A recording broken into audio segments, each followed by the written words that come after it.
Ladies and gentlemen, good morning and welcome to Vicenzauro. I'm Marco Carniello, I'm the director of Vicenzauro, and on behalf of Italian Exhibition Group, which is the group organizing the show, I really thank you for being here. And a big thank you to Mr. Viral. Thank you so much to Fine Jewelry and the partner Everledger and many of you that are coming so often and with such a loyalty to our show. We're very proud. Just a few words about how we call this room is educational hub. So this is part of our vision of a new kind of fair. We not call ourselves a trade show. We're more a platform providing not only business opportunity but also educational opportunity, information, networking opportunity, etc. So for us it's very important and gives a lot of value having Everledger with fine jewelry, bring here content and helping us all to evolve for a better industry. So thank you again, thank you so much. Have a nice show, enjoy. Grazie mille a tutti. Grazie.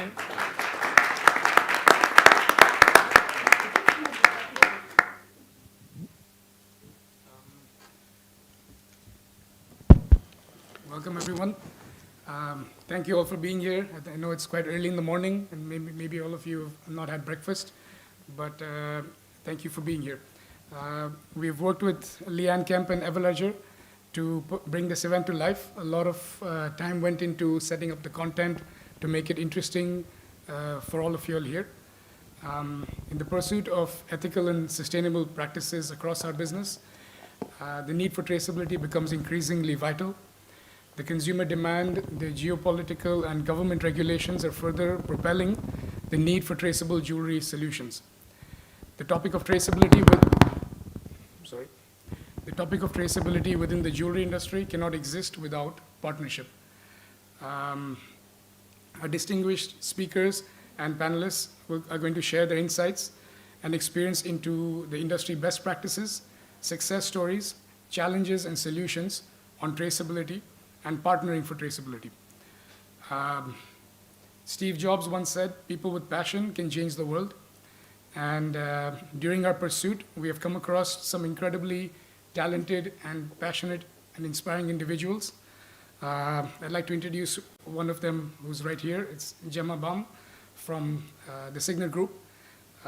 Gemma heads the buying division of Ernest Jones, which is part of the Signet Group, a $4 billion company. And approximately they have 300 stores across the globe. Gemma is also responsible for launching the world's first fully traceable jewelry collection, which took 18 months to put together. So please join me in welcoming Gemma.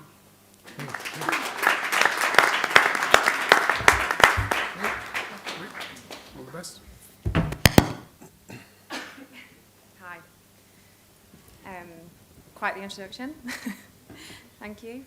Okay, so we wanted to start with a little bit about Signet. So we're dedicated to product integrity. It's at the core of how we do our business. We're proud pioneers of responsibly sourced, conflict-free natural diamonds. We're founding and certified members of the Responsible Jewelry Council and the World Diamond Council. The Signet promise is at the heart of what we do. Love our product, love our people, love our planet, and Origin really does encompass all of those things. We've used blockchain technology to take us further on that journey and to enhance the customer confidence and trust. So consumers increasing concern.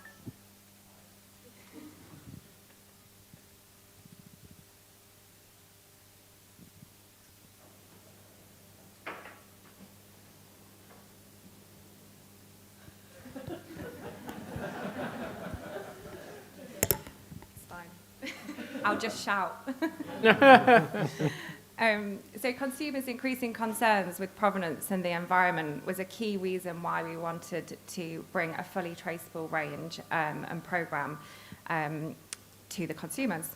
And the demand is across all categories, which Leanne will be able to give you fuller insight into all of that. We were able to bring this to life with great partnership. Fine, Everledger. It's been an absolute pleasure to work with you over the last 18 months, and we couldn't have done it without such a strong partnership.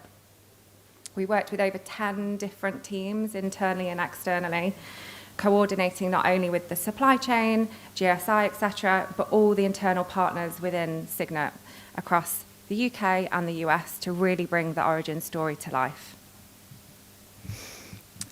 Origin is the first of its kind, as Viral said. We developed a market-leading consumer-first collection. It's all encompassing. It's ethical, traceable, and sustainable. So we not only trace the diamonds, but we also trace the metal, made with fully recycled metal and made in a factory using renewable energy. So we really wanted to bring the whole program to life. We created a strong visual identity and a brand name. We ensured our pricing was in line with our core range, and we didn't want to pass the cost of blockchain technology onto our consumer, so that we kind of absorbed, because we felt it was really important to kind of make sure that the consumer wasn't feeling the cost of us wanting to be traceable, transparent, and go further in our ethical journey. So this is kind of how we brought it to life, which we did closely with Leanne, the brains behind this platform. And it was really sort of, how can we bring the story to life that was consumer-friendly, information that they would want to see? So we did lots of testing. You know, what do they want to kind of see from this? Because there's lots more data in the background that Leanne has so much more data that we could surface, but we've surfaced information that the consumer is wanting right now. If in a year's time we feel that they want further information, then we can surface that. So this is kind of how it looks online, or if you get a ring, you can scan the QR code and you can trace your journey. So it shows you the jewelry journey and the diamond journey, and every single image is unique to that ring. So it will show you the cutting, the polishing, the rough. You can really kind of chase the fingerprint. It's a true passport of your diamond. And we continued to bring the journey to life through doing store training. We wanted to ensure that we got our stores true buy-in. So we had an Everledger team and the Fine team. So we were really grateful to have them there, because I think it really kind of hit home with the staff as to really what this range was about, and so that they felt confident in selling it in stores. And then this is how it looked in windows. So we made sure that we had a really bold window message to kind of bring the Origin program to life, including a QR code. So you could scan the QR code from outside the store to really kind of understand what the Origin program was all about. And then not only did we have it in the window, we also took over our diamond wall, which was really powerful because you kind of showed the journey visually in store as well.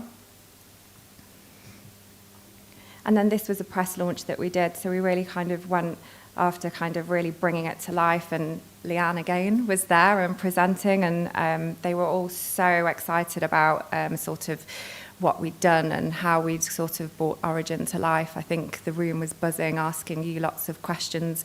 Leanne was making them scan QR codes so that they could kind of really buy into what we'd achieved as a team. And it's an award-winning, so our legacy, it's an award-winning range. So we won a Professional Jeweller Collection of the Year for 2023 for ethical jewellery, which is great because we only just launched it in August. So I think to achieve that in such a short space is kudos to everybody involved and the passion, love that was poured into the range. So to close, I'd just like to thank everybody here and thank Leanne and Fine for the support to kind of continue that. And we are looking at expanding further the range. So this is just the beginning for Signet in the UK and globally. It will be now become something that we absolutely grow. It's been super successful. Thank you. So I'm not going to let you off that podium.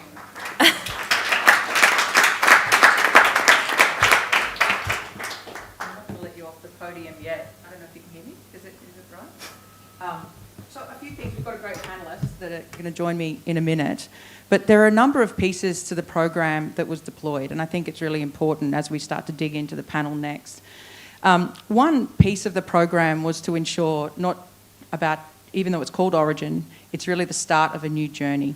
And it's not purely about the origin of where a diamond comes from. It's encompassing the entire journey. As Gemma said, it goes beyond just the material supply chain and looks deeper into recyclability, renewable energy, the impact that it's having at a community level, and a part of the program aligns into those SDGs, the Sustainable Development Goals. One of the critical points in the program was trying to not only enable the physicality of the supply chain to be tracked and traced, but how did that digital journey connect with each of those elements? And so as a part of that identification process, we had to go through some pretty interesting layers of technology. And one part of the technology that was deployed was our short code sequencing, which enables us to connect the physical object on the shank to the diamond itself, to then the certification. So the simplicity of that from a consumer perspective is one QR code. So when that one QR code scans, it links the entirety of those relationships together in the back end of the supply chain. The other part was really exploring the recyclable content of packaging, which was also a very large challenge in the program itself. And in fact, that was one that came, I would say, probably at the last minute, where we said, we've looked so deeply at the diamond supply chain and the gold supply chain, but hey, packaging is also a part of this journey and the story that needs to be told and sold to the consumer, and they care about this. So we indeed had to revert back upon ourselves to look deeper into the recyclability of packaging and how does that become a part of the program. I think Gemma made a really good point in her opening, and that was the amount of people that were coordinated both externally in the supply chain as well as internally within the organisation to enable this program to come to life. And I think that's a really important point. You know, there's a lot of talk about traceability, and probably more so than ever, and particularly in the next number of years with a number of programs like the G7, particularly for diamond traceability with European borders, will become a large topic of conversation. Today was around enabling the how the rubber hits the road and the complexities around that program. So the other sort of piece that really stood out from the program's perspective was the reality in what we call A/B testing in front of audiences with consumers. And I think that was a real cyclic view. We knew what we were able to do in terms of the technology. We had confidence in the attribution of the data that we had, but how we present that elegance of the story that made sense to the consumer was actually in the eye of the beholder itself. We had our own set of ideas of how we think that the consumer wanted to interact with the story, the QR code, the packaging, and the elements of that narrative that was being brought together. And I guess that cyclic view of being able to get A/B testing, and thankfully the Signet group was able to invest significant resources in getting it right. And so connecting with that customer in various ways made that program a success. Gemma, if there was one or two points you wanted to call out that was the best in breed that stood out for you, and you don't have to say it was all about Everledger, but and then what was in your mind the largest challenge that you thought was unable to be achieved, but we managed to nail it anyway? I think I'm going to start with the hardest. The hardest was the platforming and the integrating into our website and getting sort of the buy-in for everyone to kind of, because it was a huge effort from everybody. So I think that was the hardest, the biggest hurdle. And I think also working with all of the different people across the business, like Leanne would be on a flight, I've just landed, we'd do a weekly call, you know, that was kind of the lengths that everybody was going to kind of really bring the story to life and make sure that we launched on time and that everything was running smoothly, because, you know, we were making sure that it was the technology side. We'd never done anything like that at Signet before, so it really was, that was the biggest hurdle for us, to make sure that when that QR code scanned, all of the data was there. I was having kittens the 2 weeks before it landed because we were still testing at that point. So yeah, and luckily it all worked out. And then the best thing, I think, has been sort of the launch and seeing how well it's done, how the consumer has really kind of bought into it. We're seeing such a great reaction that it's, after all the blood, sweat and tears that went into it. It's really beautiful to see that the consumer really is kind of resonating with the story and wants it, you know? And if there was one thing you would do differently, what would that be? More time, more money, of course, but besides that? One thing I'd do differently. I don't know. I actually don't know.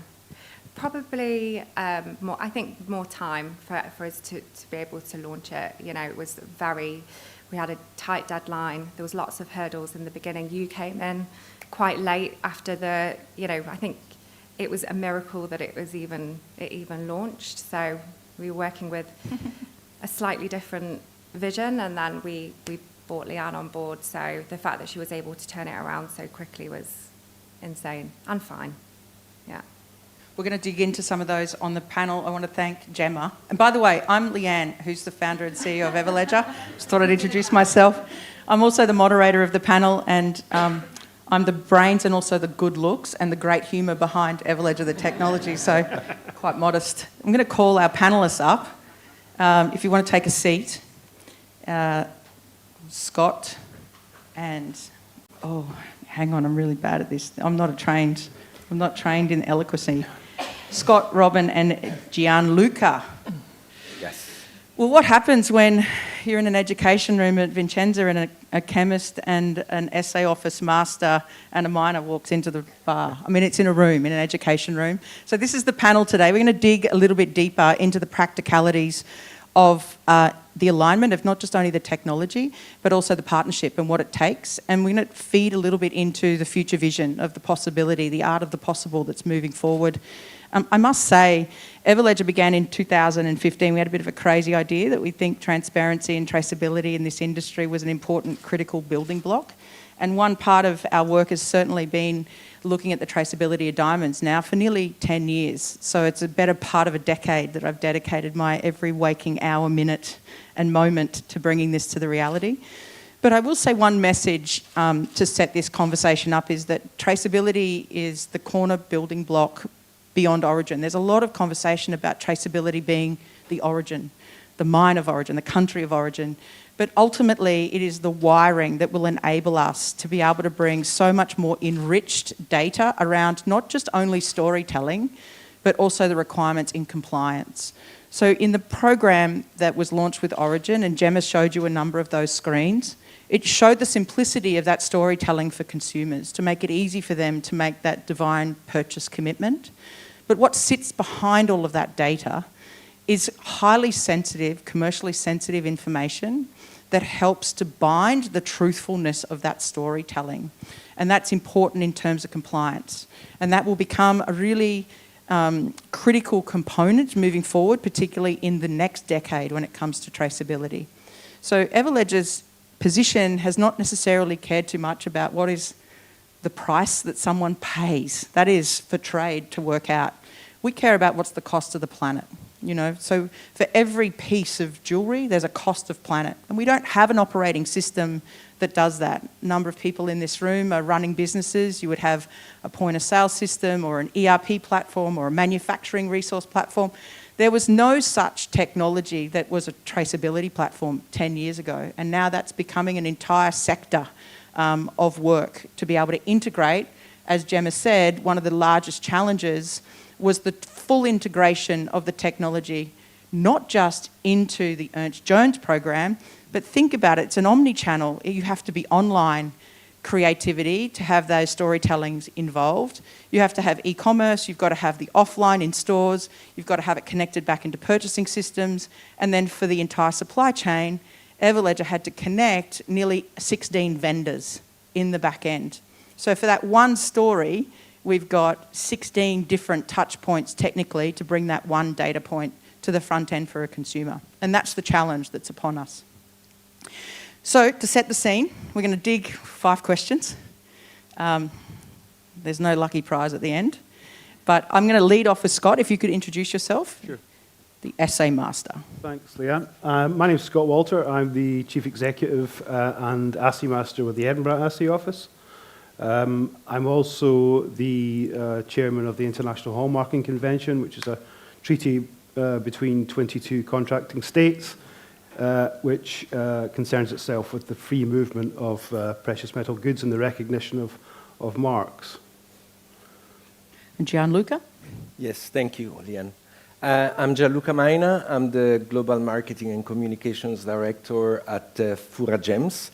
Fura Gems is a mining company. We are the only mining company that does the big three color gemstones, emeralds, rubies, and sapphires.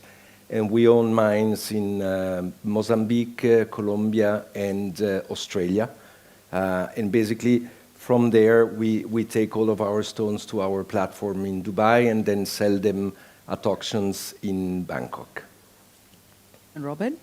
Yeah, my name is Robin Kolvenbach. I'm the co-CEO of Argor Heraeus, one of the principal gold refineries based in Switzerland, Mendrisio. I'm doing that now since 2 years, and besides that, I'm also on the board of the Alliance for Responsible Mining, an NGO that launched the Fair Mine Standard a few years back. Was the first actually that looked at ASM standards, and yeah, that's me. So I'm committed to responsible gold supply chains, basically. Thanks. Thanks, everyone. So the first opening question is, can you share some success stories and even some horror stories, if you can, be so brave, examples of how partnerships for traceability have benefited the jewellery industry or directly your customers by ensuring that authenticity and ethical sourcing, diamonds and gemstones, precious metals, jewellery is at the sort of forefront? Scott? Well, I guess I should start by saying that our story is 550 years in the making. So 1457, we started recording makers and putting marks on to say this person made it, this was the date that it was made. And we had Harry Potter style leather books which were handwritten in quill, which recorded every single item that was tested and marked, and we've still got them. And about 15 years ago we digitized all of that, and we created a digital resource where you could search those.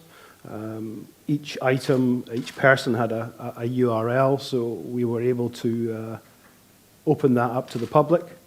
So our journey in traceability is a very early one, but it's a very lonely one, and this is about partnerships.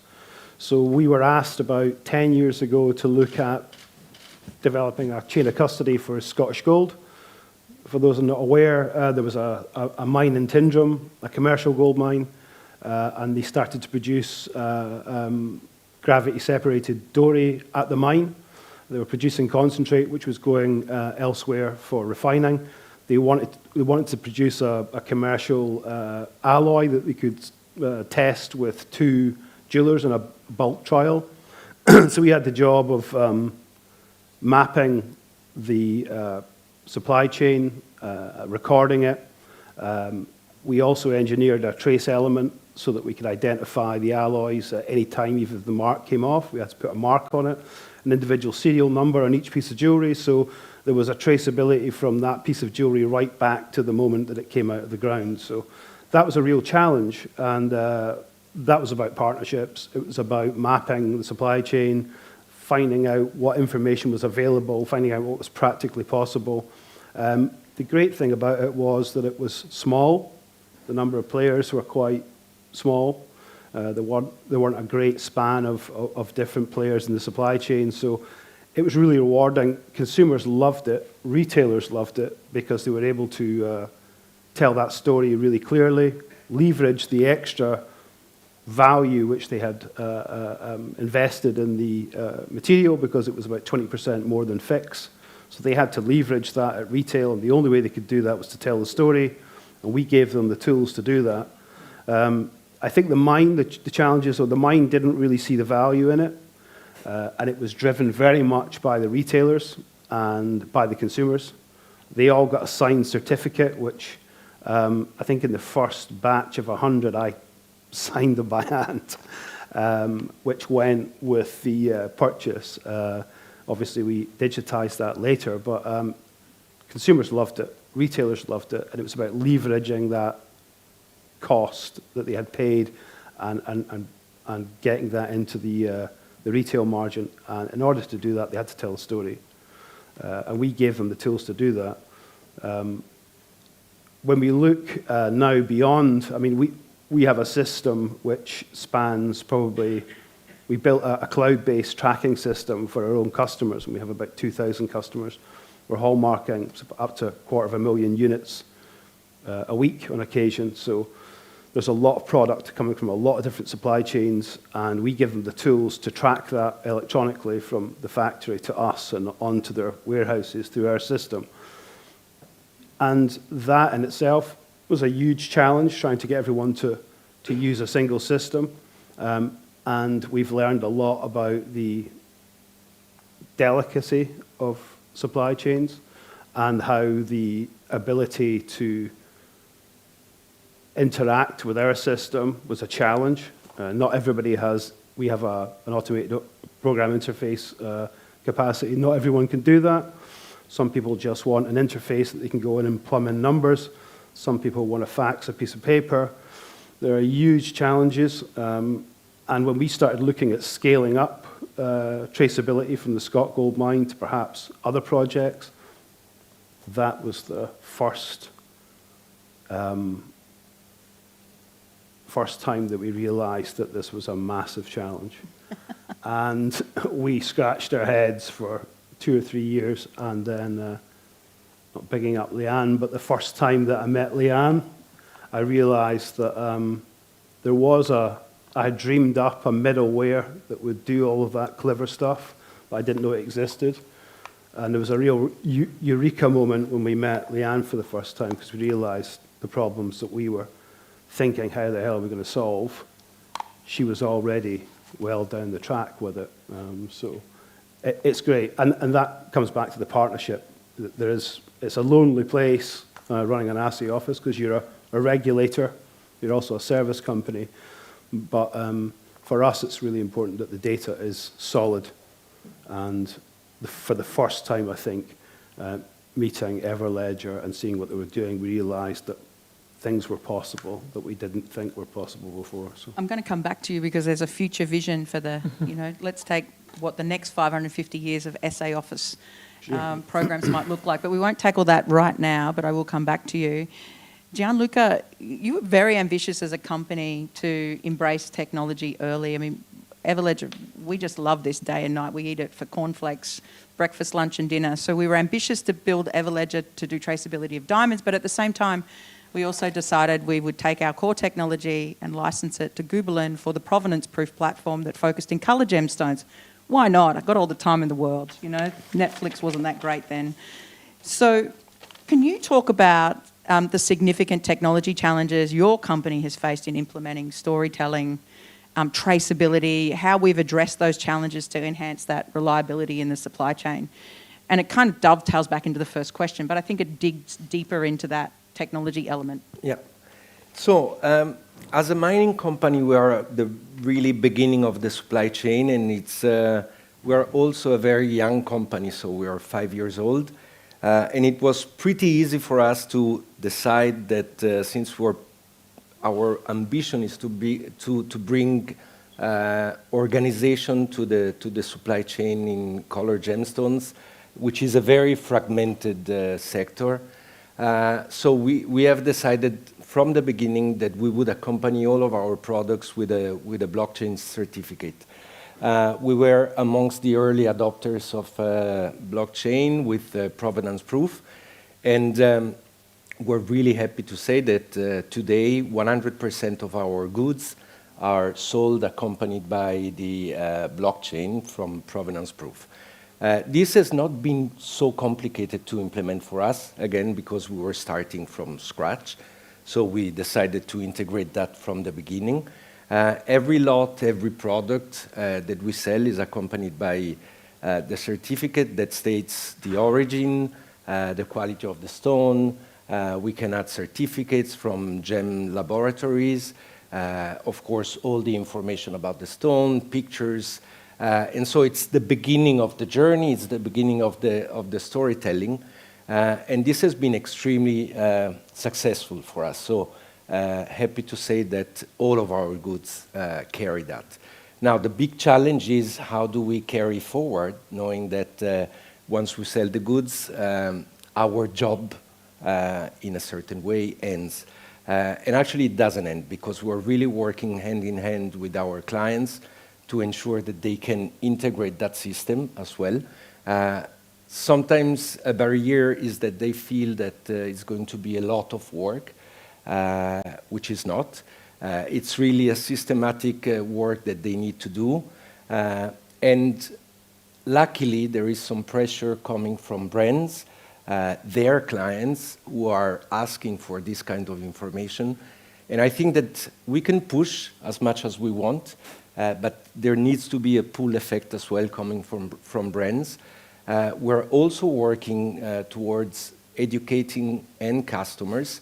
And again, as a mining company, often we're asked, you're a B2C company, why do you do we're a B2B, company, why do you do B2C communication? We think that it's also our role to educate consumers on the beginning of the supply chain, on the beginning of the story. And this has been very successful, actually, in a couple of case studies that we have worked on, where we join hands with retailers and with brands, making sure that they can see, and they do, the added value of having the full traceability on a blockchain, because basically it nurtures the storytelling in a very easy way. You can see the whole transformation of the stone, and it's fascinating, but it's mostly it's very important because you can access all the information from the beginning. So I think, thank you. One of the critical kind of components of a jewellery piece is metals, obviously, refinery. There's a lot of discussion more recently around what is ethical when it comes to recyclable metals. Yes. Can you speak a little bit about the challenges of technology, but also just drilling into the metals refinery component and how you see those challenges being resolved, or better ways upon which we can bring authenticity to those claims in the market? Okay. Well, I'll try maybe with the technology piece, because apart from a proper blockchain backend that transfers data from back and forth, you need forensic proof. Otherwise, the value of the traceability that you create is basically zero. So we have basically worked on, since the last 5 years, on a technology package that starts with looking at the trace elements of the gold that comes in our refinery. Then the data is added to the SAP system. For certain clients, we have traceable lines that are segregated physically from all the rest. So we treat gold physically through the refinery. And then we have another technology that has an authentication proof, which is not a QR code, but just basically a surface scan of bars, but also of jewels. So I don't know if you know that, but Argor Heraeus is actually integrated until the final jewelry piece. So we can also deliver gold in grains, in alloys, in semi-finished products, but we also can make final jewels, final watch cases and stuff like that. Not as good as fine maybe, but we can do it. So it's interesting because in the end it's at least 3 different technologies that you look at. You need a forensic proof at the beginning, you need a blockchain, and you need a forensic proof, in this case a surface scan in the end, in order to ensure full traceability through the chain. And it only makes sense if you have always the bridge between the digital and the physical world. Otherwise, there is no means behind the digital twin that you have. I like that you went straight there for me, because I'm going to come back down the line, because the reality is the physical traces. There's not one tracer that's suitable for all elements of a jewellery piece. How we trace a diamond is very different to how we would trace a lab-grown versus natural. Coloured gemstones, even rubies versus emeralds, are significantly different in how you would make those trace elements. So I'm glad you touched on that topic. When it comes to the physicality, we have DNA traces that are able to be immersed into an emerald as a prime example that does that physical anchoring. But that is, of course, the compliance end of traceability. To be able to evidence that as a part of a storytelling for consumers, we're not expecting consumers to know and understand the difference between an isotope read or a fingerprint or a DNA tracer. We just need them to be able to grasp that there has been some level of that forensic, anchoring. Where do you see this technology going next in terms of the physical traces, the partnerships that you're forging, well beyond the traceability platforms, I think is a critical component, right, that leads us into the future, particularly when we think about beyond traceability into capturing important environmental information now at a mine level. I mean, all the world is on mining, so... Yeah. So physical tracers is a bit of a challenge still for us. Of course, gem labs, they can be of great help because we are able today with gem labs to determine the exact origin of most of our stones. But again, this is something that, first of all, we need to understand how the end consumer can use that information and what does it mean for him. And then for the industry, this is a little bit more easy, and we're trying to integrate physical tracers on our products. As you said, it's not the same to do it for rubies and for emeralds. We're working with provenance proof as well as with other laboratories to find solutions. And I would say that today we don't have one single solution, so we treat each category of product in a different way. And at the moment we're working on emeralds because that's a little bit of the, as I said, the big challenge. But we're getting there, and I think that it's really an effort that needs to be done as an industry and not as a single player. And definitely we see advancements that are going very, very fast. Yeah. Scott, can you talk a little bit about, from the gemstone perspective, we have certification laboratories, gemologists that do a great wizardry under that microscope to give us the fingerprinting. From an assay office perspective, you have the maker's marks, but you also have the scientific laboratory that you're able to bring that out.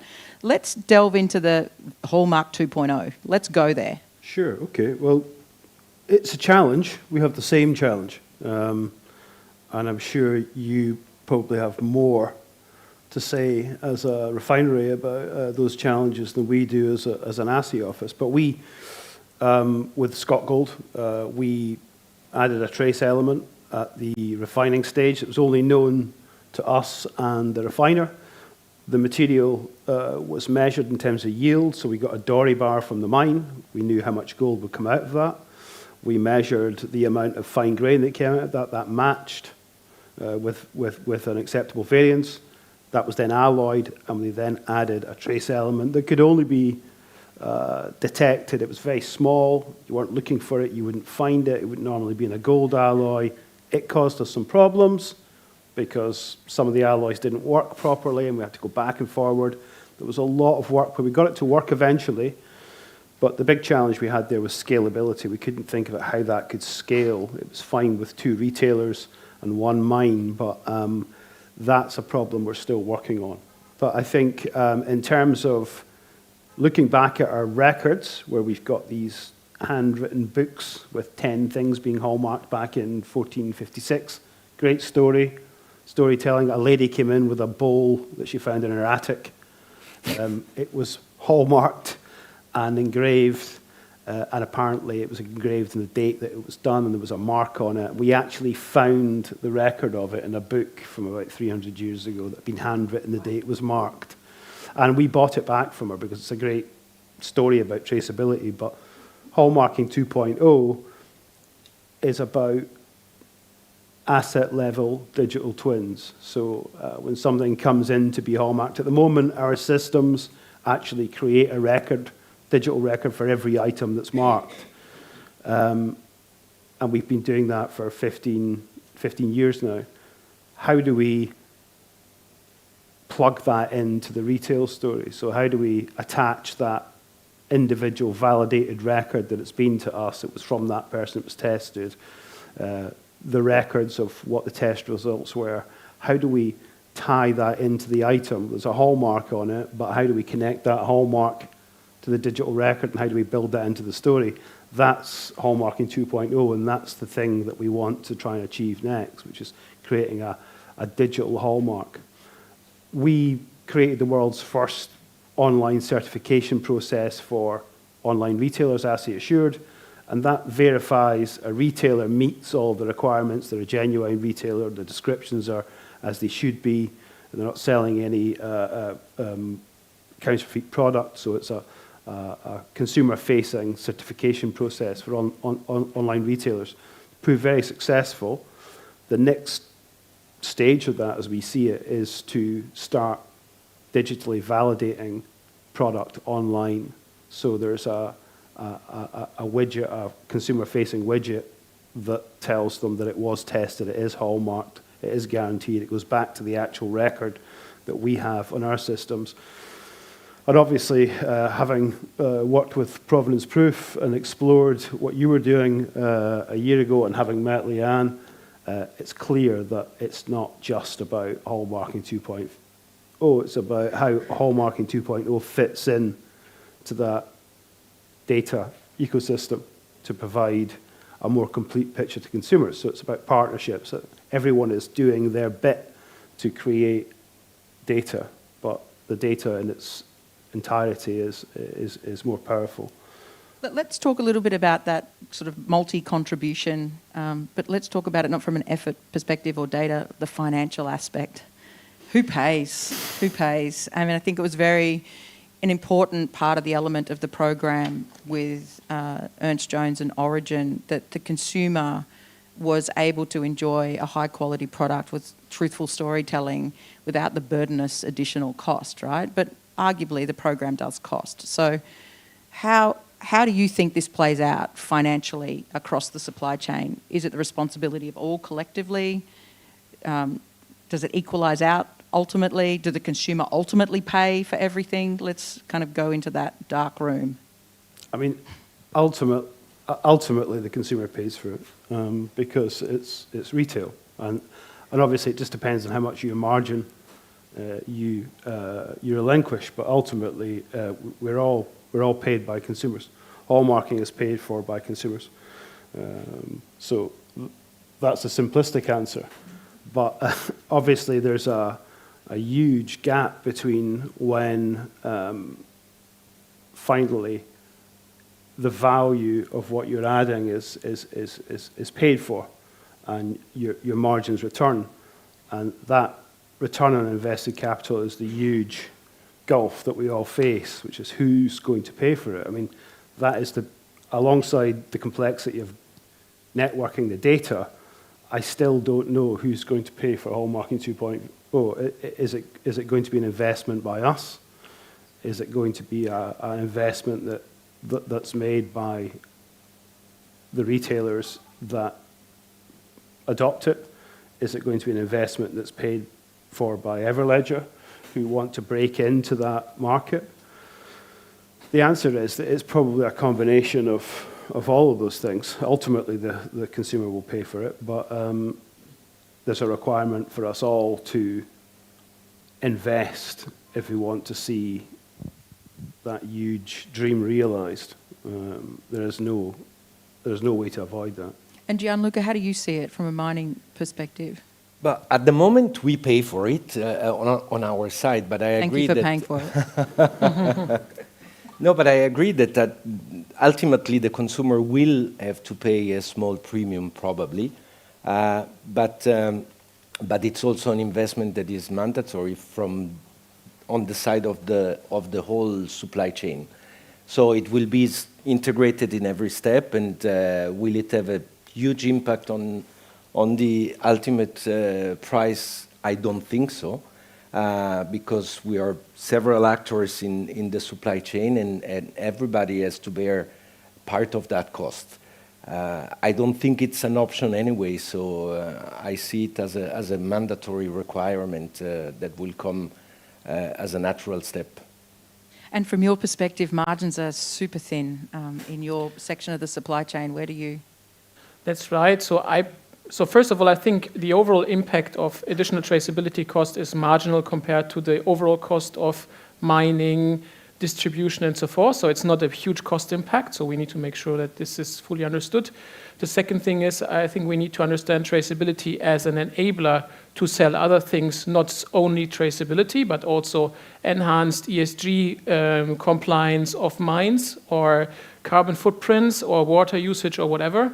It's interesting to see actually that this is not yet fully priced in, but brands actually load at the moment these kind of ESG compliance into their brand value, and the question is, will that be sold as an additional value on top in terms of storytelling as well? So that would mean you would need to enrich your product passports by certain ESG criteria that are meaningful to customers. And the third thing that I see is that probably we will have a value add in the beginning of the process, so probably now until it's adopted. And then we will see a switch, which means everyone that cannot provide traceability solutions will see a discount on their products or will be even unable to sell them. So basically, we're now in a period where probably there is a value add of these kind of traceability solutions, probably enhanced by ESG criteria. And in gold, we see that mines are capable of selling gold at premiums, actually, if they are more ESG compliant. I'm not so familiar with colored gemstones, but in gold, we actually see that. And yeah, ultimately, this overall traceability story, ESG compliance story only works if everyone in the chain earns money. Otherwise, if there is a break in the chain, it will not come to life. And that means ultimately the products we sell will be more expensive than standard products that don't have it. Actually, until the point where it's so standard that customers accept it, but then it's already priced in. Mm-hmm. So you touched on two of the next parts of the question, which was great. Makes my job a lot easier. There's a lot of talk about traceability and has been for the last decade and will be for the next 10 years. Is this a fleeting trend, do you think? Or it's here to stay? Well, if you ask me, I personally think it has been there since 10 years already, at least for gold. It's a bit hidden because the end consumer was not facing it. So it was rather a cover-my-ass technology for big brands until now. So now it is more used for storytelling and to basically sell additional ESG compliant values basically of the jewel or of the product that you might have. So I would doubt that it goes away. What is interesting is how the recycled, and you touched based on this before, plays into that, because obviously the physical traceability of recycled, at least for gold, for gemstones probably a bit different, but for gold is basically impossible, because once you refine it, and refining is meant as a step to clean the gold, all the traceable information that you have is gone. So you need to either artificially add trace elements, which then allow you to trace it, or you use other means of having digital twins and bridges in order to then can say, okay, these, piece of, grains of recycled gold, let's say, I have in front of me originates from this mine and has gone through this refining step, this product, this refining step, this product, and so forth. Because we need to understand that 99% of all gold that has ever been mined is still there. Mm. So it's never going away, and gold by definition is a circular economy. Mm. But traceability of recycled gold is a whole different story. Gianluca? I don't think it's a fleeting trend. I think it's as I said before, I think it's mandatory, and we need to learn how to develop our brands and the storytelling of products, including that. I think it enriches really the story of the product, and it adds on all the ESG requirements. So beyond compliance, it adds a real added value to the product. We're selling luxury at the end, and that entails and requires a little bit of storytelling and added information.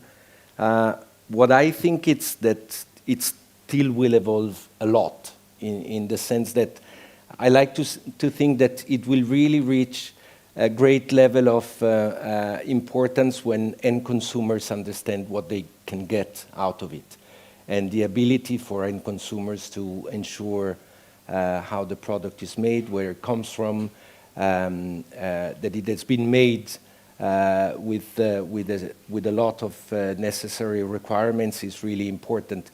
Probably we need to simplify a little bit the technicalities to make sure that end consumers can access this information and they can see the added value having it. Yeah. So 550 years in the making. I guess you've seen a lot of fleeting trends. Assay not being one of them. Not personally, but looking good for 550 years, mate. Thank you. Yeah, I think for me, we're a systems-driven business, so we're all about data. We've got a lot of customers, a lot of product, a lot of supply chains. We are the end of the supply chain. So we are dealing with every single shape of supply chain, from someone that walks in off the street who works around the corner in a workshop to an international brand that's sending in, 30,000 units at a time.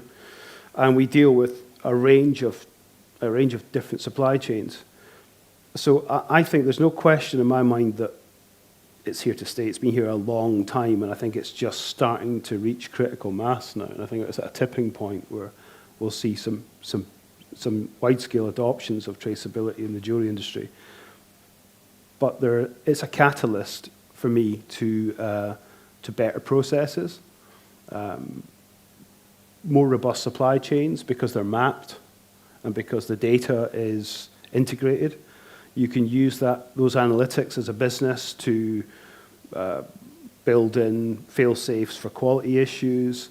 You can use that to look at contingency, to look for risks in your supply chain. It's just good practice to map supply chains, and it's just good practice to look at integrating data, because in simple terms, there's a huge complexity there, but for a consumer to have a digital twin of the product that they paid for, so they own the product, they also own the digital twin in a digital wallet.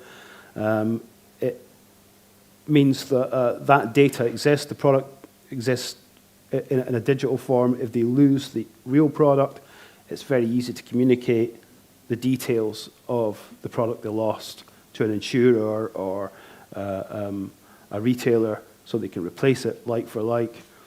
That data that's been created and all the information about that product is not lost.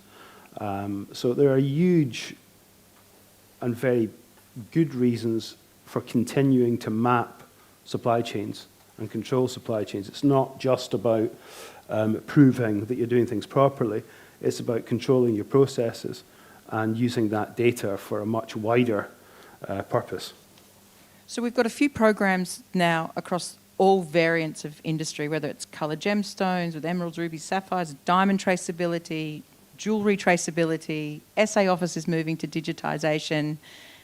Fair to say we said this isn't a fleeting trend. It's here to stay and it's growing as a core element. What do you think your own role is in the supply chain that can help to lubricate the further acceleration of traceability across the supply chains that you work in? And do you think that we can, as an industry, stay ahead of the requirements of industry standards, or is it about waiting for the consumer to nearly scream loud to say, I demand it, that we do something? So there's a seesaw event that's occurring here. Take it, whoever's brave enough. Well, then I start. I think, it's our responsibility to actually have the technology ready and offer it, because I think it's not possible to wait for the consumer to ask for it, but it's rather our responsibility to have it ready. And basically try to sell it. So to actually advocate. I think Gianluca made a very important point. We need to educate consumers that they actually go to a shop and ask where the stuff is coming from. And I'm very happy that now consumers start to do that, and we see product passports coming. So I don't know, I always tell the story that, since I have this job, all friends that I have, whenever we go to dinner, it's always just one topic, or for lunch, it's always just one topic. How bad is gold? There is child labor, war financing, drug smuggling, you name it. So basically, I'm putting my Darth Vader costume on, so this is my standard thing. And then I explain, 2 hours, what you can do and how important it is to ask where it's coming from, and that there are clean gold supply chains and so forth. And an hour later, they go to a jewelry shop, buy jewelry without asking, just banking on the fact that the brand they buy it from is doing things right. So I think this is fine if it's inherited in the brand value. But I think the real push will come if consumers go to shops and say, okay, now explain me where is this coming from, what you have here, and explain me under which circumstances has it been mined. Under which circumstances has it been refined? Is there child labor involved? But for now, at least the customers that I talk to don't see that yet.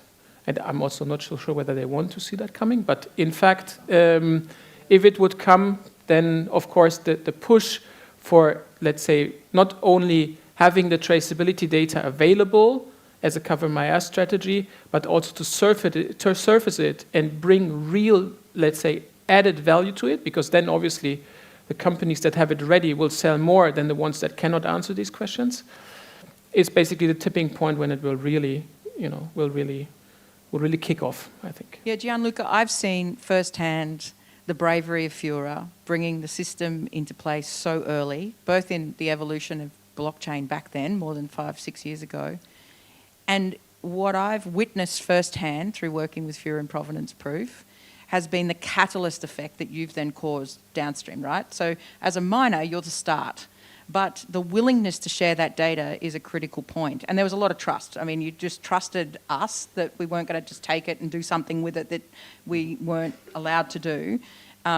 So when you talk about lubricating the supply chain and keeping ahead of that, what do you see as the next critical step that Fura can take? Beyond the physical traces, of course. Like, what do you vision to be the next, gift to the supply chain, I guess? Because to a certain extent, that's what you're doing. You're gifting this knowledge in data for others to eventually share. These guys will have it as a retailer. Yeah, I think, again, about the importance of education and really helping, working hand in hand with our clients that are sometimes small, not very structured, and really helping them and accompanying them in setting up the adequate structure, in helping them adding value and information to this traceability journey, and then working with them also to this element of educating end customers, which is really strong. So we're really trying to work at these different steps, interacting with our direct customers, interacting with brands as well. We're talking alongside with provenance proof with different brands, to try and tell them, not that they don't know, but to enforce this sentiment of need for this kind of information. And again, it's not an option anymore, I think. It's really mandatory. So do you give that data with all items regardless, or is it only upon when a retailer asks you? So no, we give it regardless. Yep. Yeah, because it's important. I mean, you cannot see it as an option, and we think it's part of the added value of the product that we sell, and of the responsibility that we have as a mining company to really bring this structure, organization, transparency.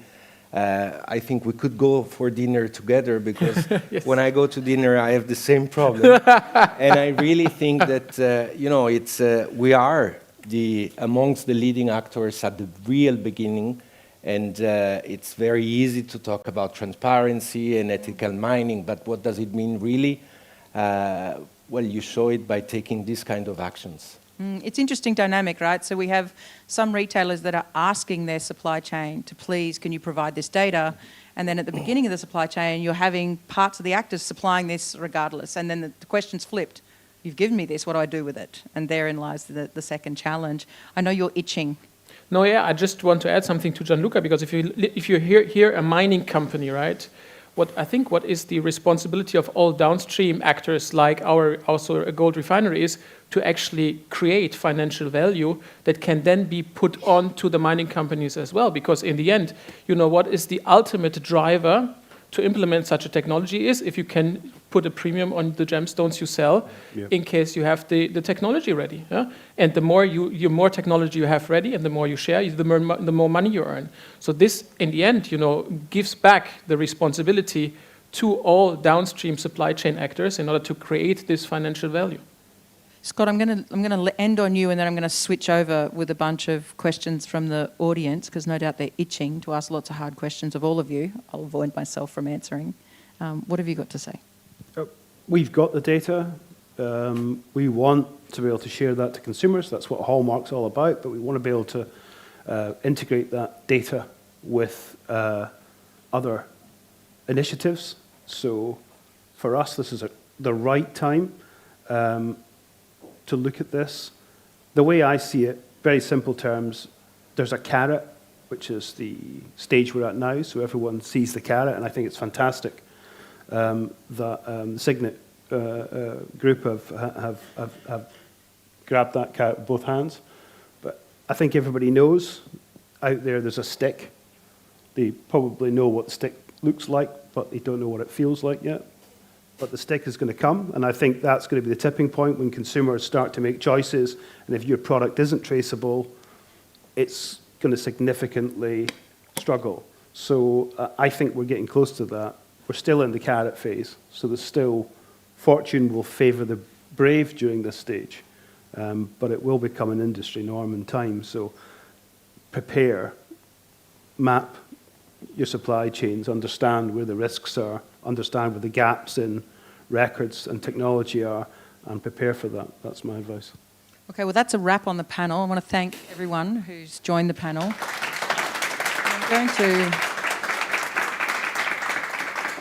I'm going to pass this mic to Miranda so she can, anyone who wants to ask some questions of the panellists, please put your hand up, and happy to sort of delve in deeper if there's any. And don't be shy. These guys, we're about transparency, so make them answer some tough ones. Yeah. So, just to know a number of what's your gut feeling in terms of 3 years down the line, what do you feel that, how much percentage of the jewelry industry would be traceable, from, if we just look at it from a numbers perspective, just a number of what is your gut feeling about it? It's a tough question.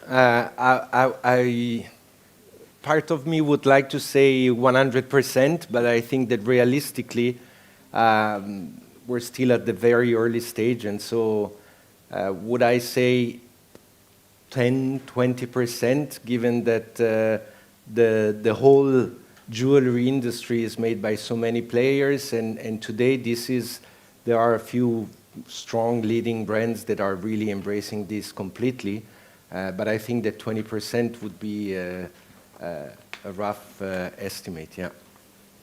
Next question. Yeah, hello, this is Patricia. I'm half a brand, jewelry brand. And, well, it's great to see that things are coming up. When I started to launch the brand, there was nothing that you are talking about. Like, it was like 4 years ago. I mean, at least it was very difficult to find. At one point I wanted to, tackle is the thing of education. We are the brands, I mean, small brands, because we are started from scratch, as you said, in your mining. So we try to do it the best possible at that point. But we see that the public, they start to ask him, but they don't know yet anything. I mean, they know very much about clothing or about other sectors, but not in the jewelry. So I spend my time, I mean, half of the time talking all the time about the mining, about the ethical mining, the traceability. When I say that my stones are traceable, they don't know what that it means, because they don't know that there is a lot of difficulty to trace the stones. Mm-hmm. So we work for you as well. I mean, so we need your help as well in education, which is a good thing. I didn't know that the mining is educating. So I would like to know what kind of education, I mean, what is exactly the education you do with the final public? I mean, I know that, as you said, the Z generation is going to ask us all, I mean, for sure. I'm working with older people, clients. They don't care at all about the traceability. They just care if the jewel is nice and beautiful and big and shining and everything. My generation, it starts a little bit. The youngs, 40, not yet, but then the young, from 20, 25, 28 starts really, and they are the ones that are gonna oblige us to do it. Well, so my question was education. What was interesting is, I think the breakthrough moment was the training day that we had with the Signet team, which was with Ernest Jones. And it was a day dedicated. There would have been about 70 people over a 2-day program, 2 different teams. And I think the depth of the knowledge share of what is currently available within the supply chain from a data perspective, the storytelling, was eye-opening for the majority of the Ernest Jones team, right? So the assimilation of data to knowledge and education was able to be delivered by Everledger and Fine Jewellery alone, but we were able to communicate the impact that the mining sector within that supply chain was delivering.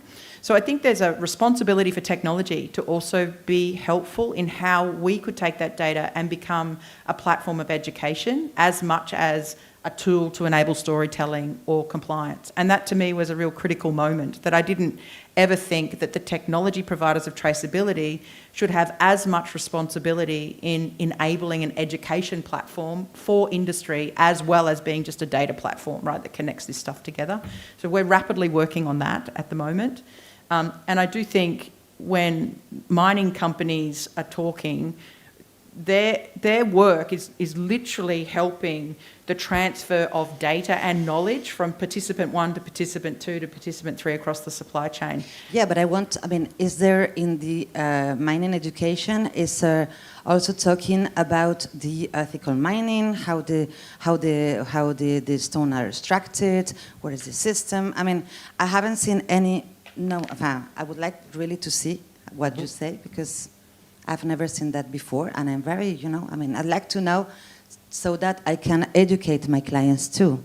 So welcome. I'm welcome.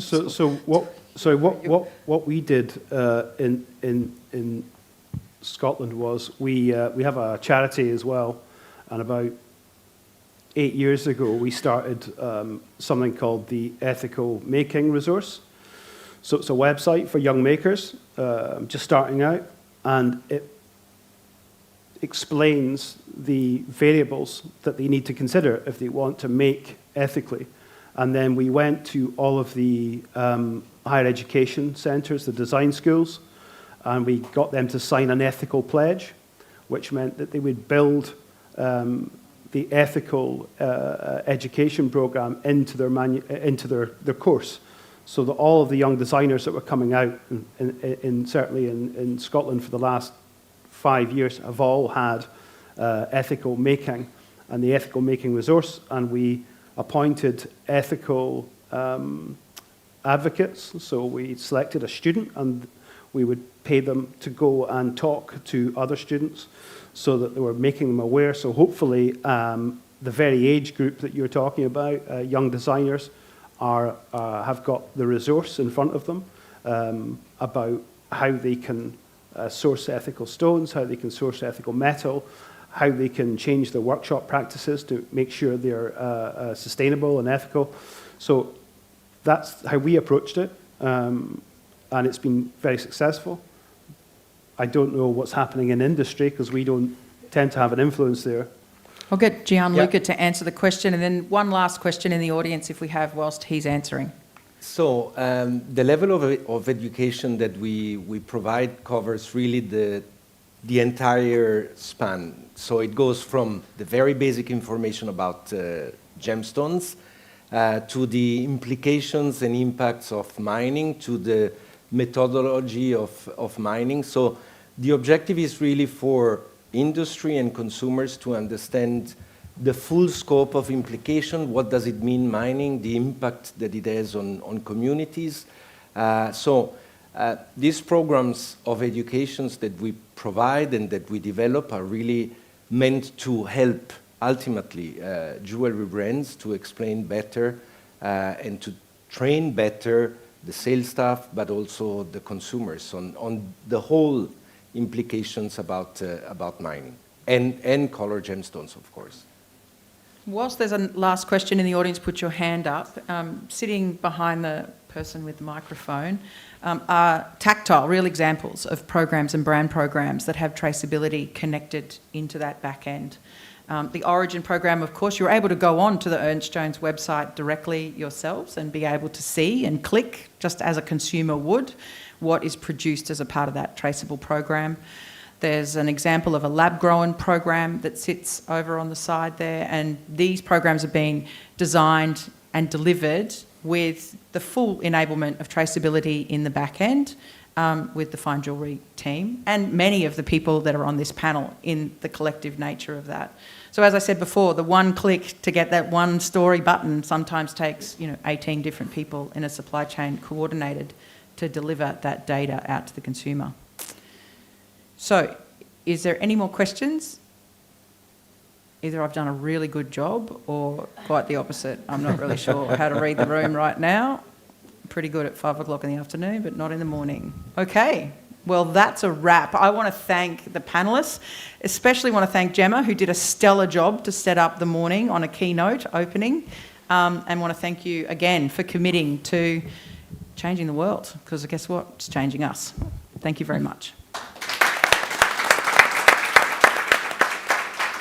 Do you want to say something? No.